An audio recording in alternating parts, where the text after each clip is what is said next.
Nessa noite para ver o duplo espetáculo que só acontecerá novamente daqui a 18 anos. Eu, inclusive, fui para o ar livre munida de câmera, até deitei no chão procurando um ângulo melhor. E ainda aproveitei um telescópio de vizinhos que nos permitiu ver tudo bem de pertinho. A superlua ocorre quando o nosso satélite natural, na fase cheia, fica no ponto mais próximo da Terra, chamado perigeu. Por isso ela fica maior e mais brilhante e começou a aparecer já no pôr do sol desse domingo. Em BH, várias pessoas foram para a Praça do Papa, um dos pontos mais altos da cidade, ao pé da Serra do Curral. O eclipse começou por volta de 9 da noite na combinação rara com a superlua, que tinha ocorrido anteriormente em 1982 e só se repetirá novamente em 2033. Nos últimos 100 anos, isso aconteceu apenas 9 vezes. Às 11 horas e 11 minutos, a Lua ficou totalmente tampada pela Terra, que estava exatamente entre o satélite e o Sol. Mesmo na sombra, a Lua irradiava uma luz avermelhada, linda. Daí vem o nome popular de Lua de Sangue. Boa tarde. Foi uma noite memorável, um privilégio visível em todo o país, onde o céu estava limpo, pelo menos. Os cariocas, por exemplo, não tiveram a nossa sorte porque choveu no Rio. Essas imagens lindas do eclipse da superlua que mostramos aqui, você acessa no uai.com.br. Quem procurou uma agência do INSS hoje ficou frustrado. A retomada do atendimento à população ainda vai depender de um acordo que os servidores devem assinar amanhã com o governo federal. A greve foi suspensa na sexta, deixando muita gente crer que os serviços voltariam ao normal nesta segunda. A fila na porta das agências parecia representar o fim de uma espera, que durou 78 dias. Mas ao chegar aqui, quem precisa do atendimento recebeu uma notícia desanimadora. Os serviços continuam paralisados. Só entraram pacientes de alguns médicos peritos que não aderiram à greve. A maioria das pessoas voltou para casa frustrada. Tá um absurdo, porque já tem bastante tempo que eu estou esperando, aguardando para mim vir fazer essa perícia. Primeiro deveriam fechar tudo, determinar que dia que vai voltar o dia certo, para que as pessoas não percam tempo. Vim hoje com a esperança de ser atendida. Chega aqui, a informação que o médico que ia me atender aderiu à greve. Segundo o sindicato da categoria, 15 milhões de pessoas deixaram de ser atendidas em todo o país. A paralisação afetou principalmente os serviços de concessão de benefícios. Os trabalhadores aceitaram a proposta do governo de reajuste de 10,8%. Mesmo assim, a situação ainda não está definida. Os funcionários do INSS sinalizaram para o fim da greve, mas ainda não sabem quando o atendimento ao público vai ser retomado. Tudo vai depender dos detalhes de um acordo com o governo, previsto para ser assinado numa Assembleia Geral, marcada para a tarde desta terça-feira. Se o acordo for assinado a contento, então aí suspende-se a greve, mas mantém-se o estado de greve. Isso significa o quê? Significa que a categoria vai ficar alerta para que seja contemplada nas suas reivindicações. Hoje a orientação do INSS para os segurados é de, antes de procurar uma agência da Previdência Social, ligarem para o número 135 e consultarem sobre a situação. Manifestantes fecham a BR-040 em Conselheiro Lafayette desde a noite desse domingo. Nosso produtor Wagner de Oliveira fez imagens nessa manhã do engarrafamento da estrada que está totalmente interditada. Segundo a Polícia Rodoviária Federal, o protesto é de moradores do bairro Gagé, em Lafayette, por causa do atropelamento de uma pedestre. Tainá Nascimento, que faria 20 anos no mês que vem, morreu. Eles reivindicam a instalação de quebra-molas no trecho. A opção de desvio somente para ônibus e automóveis é de entrar depois de Congonhas, no quilômetro 621, para a MG 030, seguindo para Lobo Leite, pegar a MG 443 para Ouro Branco, depois a MG 129 para Lafayette, caindo de novo na BR-040 ou no sentido contrário para quem estiver indo para o Rio de Janeiro. Em Belo Horizonte, um incêndio em um parque assustou moradores de prédios vizinhos no bairro Novo São Lucas.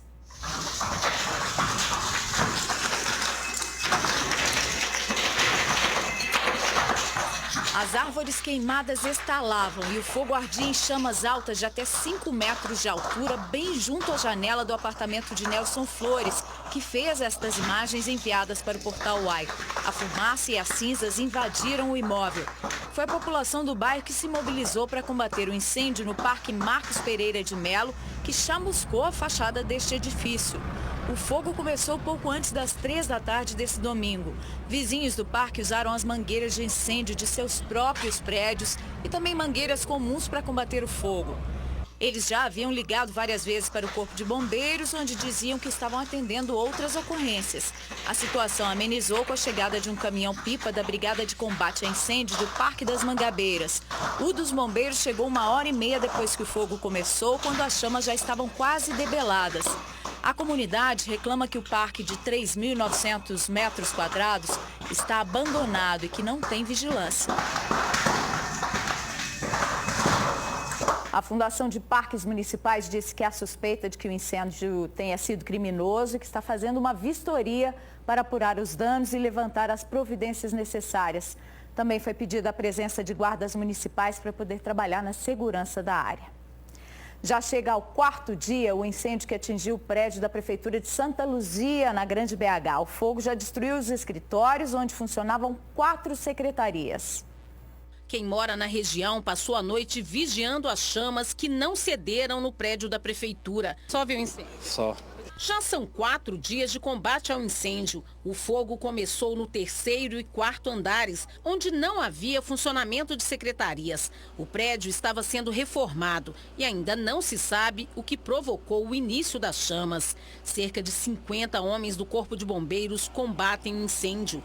A maior dificuldade é que o revestimento das paredes é feito de material inflamável. Apaga fácil, mas também pega fogo muito fácil.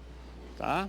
É uma mistura aí de isopor com cortiça, com madeira, com pinche. Então, assim, são vários materiais que a gente não sabe qual é a proveniência desse material. Além do prédio incendiado, as atividades tiveram que ser interrompidas em outros 4 edifícios que ficam no mesmo terreno por causa da fumaça tóxica e também pelo risco de acidentes. É que nesse domingo, parte da estrutura do prédio incendiado desabou. Neste momento, segundo os bombeiros, a situação está controlada, mas ainda há pequenos focos de incêndio. Estas fotos mostram como o prédio atingido pelas chamas ficou após o desabamento dos 2 andares superiores.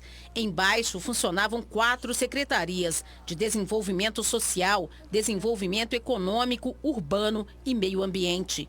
Funcionários aguardam do lado de fora, sem saber quando e onde poderão voltar ao trabalho. Vamos esperar, vamos ver o que vai dar, né? É triste ver o que está acontecendo. Só que é para aguardar, né? Aguardar, então volta para casa. Não, só o nosso setor que saiu, mas por enquanto tem que ficar aguardando. Imagina o prejuízo. Médicos fizeram o transplante de órgãos de um jovem que foi assassinado em Varginha. A família, mesmo arrasada com a tragédia, fez um pedido para que outras pessoas sigam este exemplo. Minha esperança é que ele sobrevivesse, mas se ele fosse preciso ficar numa cama, eu cuidava dele pro resto da minha vida. Segundo a mãe, a morte trágica de Jonathan Cândido Bernardes Bueno, de 24 anos, irá ser amenizada com um ato de solidariedade. Eu perdi meu filho, mas quem recebeu os órgãos deles, que seja feliz. A morte cerebral foi constatada na tarde de sexta-feira. Desde então, os familiares foram atendidos por uma psicóloga e médicos do Hospital Bom Pastor para a possibilidade da doação dos órgãos do jovem. De acordo com a Fundação Hospitalar de Minas Gerais, de janeiro a agosto de 2015, foram realizados 1.463 transplantes no estado. Apesar da circunstância de todo o sofrimento da família, esse gesto de doação por parte da família valoriza muito isso. Para Israel, a memória do filho irá continuar viva em outras pessoas. Só de pensar que o coração do seu filho vai estar batendo em outro peito, salvando a outra vida, isso é muito importante. A mãe de Jonathan faz um incentivo para que outras pessoas tenham a mesma atitude. Porque isso aí, se a gente pensar só na gente, é um egoísmo. Tem que pensar em mais gente que está precisando também. O jovem foi morto na noite de quarta-feira, depois de uma briga com Cláuber Antônio Correia Cardoso, de 35 anos. Eles começaram a discussão no WhatsApp. Que a tua mulher tá rodando todo mundo aí, tá, viu? Só um moleque, ô Piu-Piu. Leva a mão de ser babaca, rapaz. Eu tô brincando com você, seu palhaço. Jonathan depois foi até a casa de Cláuber, que deu um tiro no olho do rapaz e fugiu. O advogado se escondeu em uma fazenda da família, mas depois se apresentou para a polícia alegando legítima defesa. O suspeito é réu primário, foi solto e irá responder em liberdade. Se fosse o filho do delegado que tivesse sido assassinado, do promotor de justiça, do juiz, ele estaria solto? Eu creio que não. E a Polícia Civil investiga o assassinato de uma menina de 4 anos, ocorrido na noite de sexta para sábado em Leopoldina, na Zona da Mata. Érica Rezende Simão de Oliveira teria sido raptada na madrugada de sábado, segundo o relato da mãe. Apesar de toda a mobilização dos policiais, até com helicóptero, a menina não foi encontrada no dia. Só na manhã de sábado, moradores do bairro Popular acharam o corpo dela em um barranco, perto da casa onde Érica morava, e comunicaram à polícia. O suspeito do crime tem 31 anos, segundo a polícia, é um conhecido da mãe da criança. Ainda segundo a PM, na casa do homem foram encontradas uma blusa e uma bermuda com marcas de terra e o que parecia ser sangue. Uma testemunha informou que viu o suspeito por volta de 1 da manhã no pasto onde o corpo da menina foi encontrado. Hoje começam a ser ouvidos familiares e vizinhos da garota. O delegado Paulo Henrique Goldstein não descarta a possibilidade de estupro seguido de morte, mas aguarda ainda o laudo pericial. O suspeito está foragido e a Polícia Civil também não descarta a participação de outras pessoas neste crime. E um homem e uma mulher morreram, 3 pessoas foram baleadas num tiroteio no bairro Camargos, em Belo Horizonte, nesse domingo. Testemunhas contaram que 6 pessoas chegaram num Fox vermelho e num K preto e começaram a atirar em quem viam pela frente. Os disparos mataram Elizabeth das Graças de Lima, de 57 anos, e Alisson Lopes dos Santos, de 20. Outras 3 pessoas ficaram feridas e foram levadas para hospitais de Contagem. A confusão teria começado numa festa na noite de sábado no bairro Cabana. O pessoal da Vila Barraginha, juntamente aqui com o pessoal da Vila Esporte Clube, estavam nesse evento e se desentenderam por causa de uma mulher. Hoje um indivíduo no Vila Barraginha foi baleado. Esse indivíduo foi socorrido, não se encontra em perigo de morte e o pessoal da vila atribuiu esse atentado aos indivíduos aqui da Vila Esporte Clube. E para mostrar força, segundo informações, eles vieram aqui efetuar esses disparos que alvejaram essas pessoas aqui no local. De acordo com a polícia, os 2 mortos não têm ligação com a criminalidade. 4 pessoas ficaram feridas em um acidente nessa manhã na região do Barreiro, em Belo Horizonte. Elas estavam em um carro num estado lastimável que capotou e caiu num barranco. O carro descia esta avenida quando o motorista perdeu o controle da direção. O veículo saiu da pista, derrubou placas deste muro e capotou na ribanceira. O Verona ficou completamente amassado. 3 adolescentes e um jovem de 23 anos tiveram ferimentos graves. Segundo a polícia, o grupo voltava de uma festa. Pararam num posto de gasolina para poder arrumar um cabo de bateria do carro que estava com problema. E ao descerem pela via do minério, perderam o controle, muito machucados. Muito sangue no rosto, um teve o dedo amputado. E estavam realmente muito machucados, o SAMU veio imediatamente para o local. De acordo com os militares, o carro está com a documentação vencida e o motorista não tem carteira de habilitação. Gente, olha o perigo de sair com um carro assim e ainda com o motorista inabilitado. Viram os pneus? Dá só uma olhada no estado deles, completamente carecas. O carro ainda deu problema no cabo de bateria e sabe-se lá mais em quê. Mas cuidado com a vida no trânsito, né, minha gente? Um morador toma banho em um bueiro, onde está vazando água da Copasa, no bairro Jardim dos Comerciários, em Belo Horizonte. E fica ao lado de um reservatório. O Jonatas Evandro foi quem nos mandou o vídeo. Olha só. E ó, vazando água limpa de novo, ó. Hoje tá vazando agora você pode vir em Copasa, olhar, ó. No tanto de água vazando, ó. É Copasa aí, ó. Andando aí, ó. Desse jeito o mundo fica sem água, ué. É, ué. Aí, ó. Água limpinha, ó. Nossa, que desperdício, hein? Meu Deus do céu, e olha, você viu o tanto de água já foi embora, gente? Água gastando, gente, água limpa. Ele tá aproveitando, tá tomando um banho. Jonatas é corajoso, né? Diz ele que desde ontem estava assim. A Copasa ficou de mandar uma equipe até a rua Lucileles para avaliar o vazamento e tomar as providências necessárias só depois que a gente ligou, né? Porque o Jonatas falou que eles já tinham ligado. Tá aí o número do WhatsApp do Jornal da Alterosa para você mandar seu vídeo também. Se quiser falar conosco, ligue para 3237-6085. Os bombeiros apagaram um incêndio que atingiu um pet shop nessa madrugada no bairro Nova Cachoeirinha, em BH. A loja ficou destruída, o fogo se alastrou para a padaria ao lado e queimou um estoque de alimentos. 10 mil litros de água foram usados para debelar as chamas. Não houve vítimas, nem entre os animais. E olha só que notícia boa, pode chover nessa noite em Belo Horizonte. Veja agora como é que fica o tempo em todo o estado nessa tarde.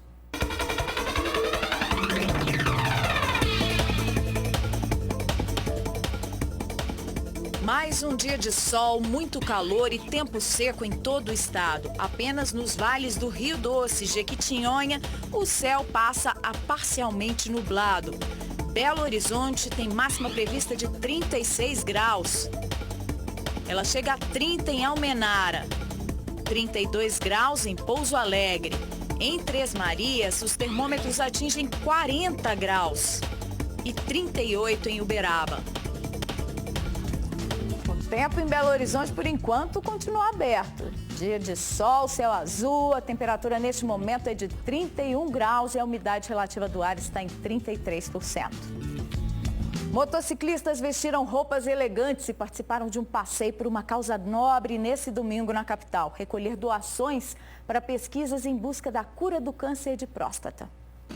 O nome original do evento é em inglês, Distinguished Gentleman's Ride. Ele aconteceu simultaneamente em todo o mundo. A expectativa dos organizadores era de que 30 mil pessoas participassem em 408 cidades. Em Belo Horizonte, 128 motociclistas se vestiram como cavalheiros do começo do século passado e saíram em suas motos clássicas e antigas para um passeio bem divertido por pontos turísticos da capital. Estou usando um blazer de veludo, gravata borboleta para ser bastante clássico, poá, calça caque, meia colorida, sapato brogue, para remeter aos anos 20, os anos 30, os anos 40. A gente está no Brasil, mas a gente não precisa de deixar de usar as roupas para ficarem com um visual bacana, mesmo nesse calor tudo. Um bom cavalheiro não pode perder a pose. O objetivo do passeio é arrecadar fundos para as pesquisas de cura do câncer de próstata, doença que mata mais de 1.300 homens por ano em todo o mundo. Como é um evento mundial, essa arrecadação acontece no mundo todo, através do site oficial da organização, que é gentlemansride.com. E a meta desse ano é arrecadar 3 milhões de dólares. Hoje a gente já está com 2 milhões e 200 mil dólares arrecadados. Essa arrecadação vai até outubro, nós temos que bater 3 milhões de dólares. Então, cavalheiros, não deixem de fazer o exame de próstata. Donos de estacionamentos da capital abaixaram os preços para atrair clientes que estão sumindo. Alguns já fecharam as portas ou tiveram que demitir funcionários para poder manter o negócio. Região hospitalar da capital, ponto muito movimentado. Conseguir parar o carro nas vagas rotativas é privilégio de quem chega cedo ou tem paciência e tempo para ficar procurando. Por isso, o estacionamento particular aqui não falta. O motorista está pagando em média R$ 8,00 a hora. Você tem que ficar medindo quanto é que você vai gastar cada hora que você para. Vai sacrificar e arrumar uma vaguinha na rua, né? Porque... Andando, vou dar a volta de quarteirão, complicado. Vende ônibus, porque estacionamento tá difícil demais aqui. O pessoal ainda está achando os preços puxados, mesmo depois da maioria dos estacionamentos baixar os valores por causa do sumiço da clientela. Neste, em outubro do ano passado, a hora custava R$ 12. E, segundo o dono, o estabelecimento vivia lotado. Mas agora o empresário, que tem 15 unidades em BH, diz que enfrenta o pior momento financeiro dos 25 anos que atua na área. O meu faturamento caiu 30% nesse ano e está insustentável. Já fiz vários trabalhos, ações, panfletagem, mas não teve muito sucesso. Tanto que eu tive que fechar 2 unidades minhas. Ainda de acordo com ele, cerca de 25% dos clientes mensalistas estão deixando o carro em casa. Para equilibrar as contas, teve que demitir funcionários. Na rede total, eu tinha 60 funcionários. Hoje eu estou com 35, no limite, para ver se consegue sobreviver. Na tentativa de atrair o freguês, vale passar o dia todo acenando, segurando plaquinha, dando destaque às promoções. Por exemplo, moto costuma ser mais em conta e tem mais lugares para estacionar, mas mesmo assim está complicado. Na crise que nós estamos hoje, tem que reduzir tudo. Estamos em setembro, mas já tem gente ligada na folia do ano que vem. O Jornal da Alterosa quer te levar para curtir o Carnaval de Pompéu no ano que vem. Ligue agora para 3209-0988, código 31 e concorra a convites para o camarote para os 5 dias de folia. Olha só as atrações confirmadas: Gustavo Lima, Thiago Brava, Léo Santana, Melanina Carioca, Bruno e Barreto, MC Delano, Denis DJ e Jeito Moleque. Carnaval de Pompéu é com o Jornal da Alterosa. Ligue para concorrer aos ingressos. 3209-0988, código 31. Boa sorte para você. Daqui a pouquinho nossa produção entra em contato com os ganhadores. Vagas de emprego oferecidas nos postos do Cine da Prefeitura de Belo Horizonte. 3 vagas para profissional de educação física, salário de R$ 1.100. 7 vagas para auxiliar de arquivo, com salário de R$ 880. 3 vagas para manicure, salário de R$ 1.080. 3 vagas para garçom, com salário de R$ 930. Mais vagas no site cine.com.br. Já ouviu o ditado, você é o que você come? Isso vale muito para quem tem problema de pressão. É a dica de hoje da coluna Viver Bem. A hipertensão é uma doença silenciosa, mas é responsável pela maioria dos casos de AVC e de infarto. E preste atenção, se você é hipertenso, a escolha do que você come interfere diretamente na sua pressão arterial.